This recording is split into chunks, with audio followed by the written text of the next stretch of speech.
before I get started. Danger. Evil AI content ahead. So if you're scared, just keep scrolling. Okay? Show your therapist where AI hurt you. Okay?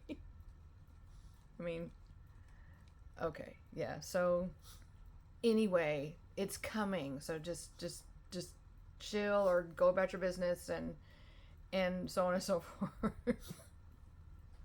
So again, like I said a couple weeks ago, when you're writing about a band writing songs, you have to write the songs. And I've written the songs. And I'm going to start with one song at a time.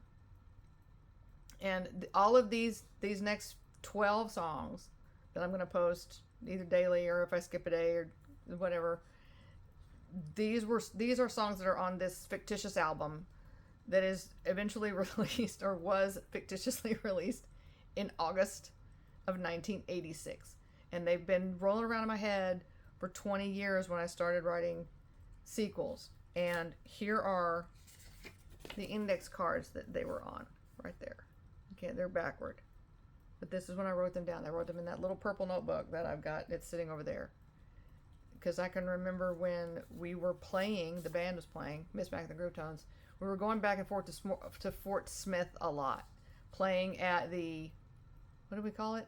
It was a country bar and it closed down. I can't remember what it's called now. Okay. Anyway, we did a lot of going back and forth because Dawn did their install. And so I would get ideas as I was going along. And I would stop and write them in this little notebook. This is before I had a smartphone. This is before we had streaming. This is before we had any of that stuff. This was back in 06 when I was doing all this stuff. And I wrote down these little song titles. And I knew what the sound of this album was going to be. And I had titles for these songs. And for the longest time, I didn't know what I wanted them to sound like. So I gathered them up over the years and created my little fake album on Spotify of those songs. And kind of used those as blueprints to create these new songs. And in fact, here's even some of the stuff that went along with, let's see, where was it? Here's my idea for how the video is supposed to go. And that's what I'm going to be posting also as the actual written excerpt. But this first song is called All the World's a Stage. And I got that idea from Rush's Limelight as far as the name of the song. Because, of course, the main character, he's a bass player, he's a Rush fan. So that's where he got the idea, because he's their main songwriter. And the description of the song in the book is not what the real song is gonna sound like, because I forgot that I had actually written it down previously, because I wrote the description of the song for the book last summer before I knew you could create fake songs. You could create AI songs in Suno. So it's going to sound different than it's described. The video is pretty funny though, because like I said, it totally rips off Home Sweet Home by Motley Crue, or at least the beginning of it, and then the rest of it kind of rips off. What was the other thing Bon Jovi, You Give Love a Bad Name, because it's when they came out with Slippery When Wet, and it was the big stage video with lights and all this other stuff, and they've got the costumes on and those kind of things. So I've kind of like mashed those two ideas together to create the song. And thank you, Fozzie, for your input. And you're going to hear dogs and cats and all kinds of animals while I'm doing this. But one thing I learned when I started doing this in Suno is writing the prompts. I actually found a piece of notebook paper that had some lyrics for this song on it, but I didn't find that until after I'd created the new song. So it was like, oh, well, we can use that some other time. So I've got tons and tons of lyrics that I wrote as a kid, and I've used a lot of those to create some of the fictitious songs for the book. But when I first conceived of this song 20 years ago, I had no idea what song I wanted it to sound like. So I eventually made it sound like the song Everyone's a Star by the group TNT. They're from Sweden. Great, great singer Tony Harnell. Great guitar player Ronnie Letecro. I think I was pronouncing that correctly. And it was off their second album, Tell No Tales, I think that's what it's called. It's a great song, and that's also that was my working title for the book, was Everyone's a Star, because that's kind of what it goes with what's going on in the story.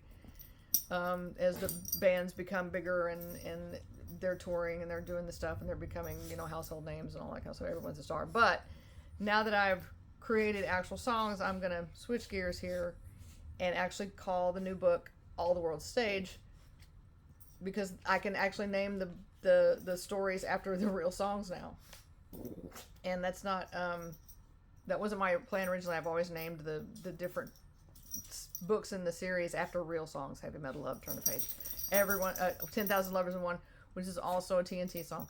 But I'm going to go ahead and tell you a little bit about All the World's a Stage. I used Everyone's a Star as a blueprint, which is kind of that big European, big pop metal sound, big guitars, big drums, and all that stuff.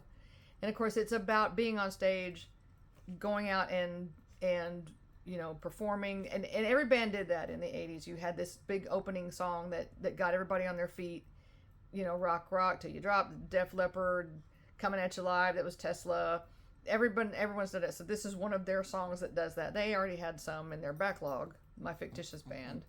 But this was the new one because they were coming back from a rather tedious tour in 1985, and they called the album Survival because they survived that first headlining tour across the country, and they survived going to Europe. And anyway, that's like their idea. But All the World's a Stage, based on Everyone's a Star. Using that as a blueprint, wrote all the lyrics out myself in the same kind of order, with the big intro, the in-your-face first verse, and then the big chorus, and the pre-chorus, and a big guitar solo, and so this one turned out really, really great. And it has the right vocal on it. It has the gang style chorus, and it almost sounds like they've got a crowd in the background. It just turned out really, really cool. So I'm going to share that one with you first because it's really fun, and it sets the stage for what's going to happen in the rest of the book. It's really cool. So that's your scary AI content that's coming your way right after this video.